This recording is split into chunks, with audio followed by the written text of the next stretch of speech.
So the first question is from Mary, and she is asking about wet dreams during the period. If a woman sees a wet dream during her period, but she cannot see any emission due to being on her menses, should she take ghusl or not? The ruling that the majority of scholars say is that water, that is of ghusl, is a consequence of seeing water, and that is the water ejaculated when a person has a nocturnal emission or has a wet dream.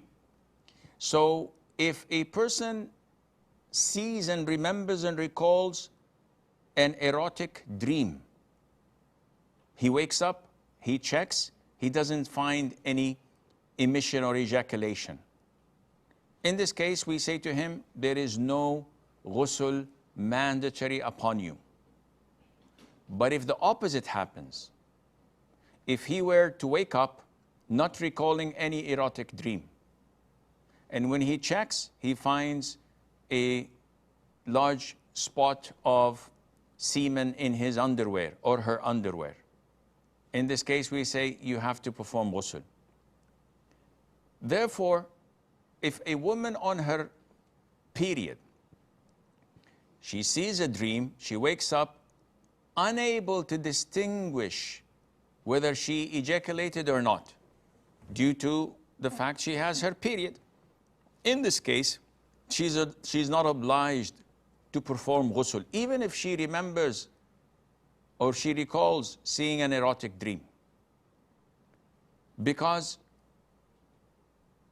the default is that she did not have one until she sees proof of it. But due to the fact that she's on her menses, there is no possibility of her to figure this out. Therefore, she's not mandated, she's not obliged to make ghusl. But if just to feel comfortable and safe rather than sorry, she takes ghusl, that would suffice to uplift her major ritual impurity resulted from the nocturnal emission, but she remains on her menses and she doesn't pray nor fast. One says, then what's the use of having a ghusl?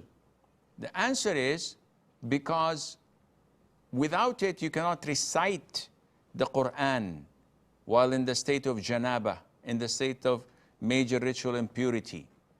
Once you perform ghusl, even if you're on your period, you can recite the Quran, you can read the Quran without any problem, and Allah Azza wa Jal knows best.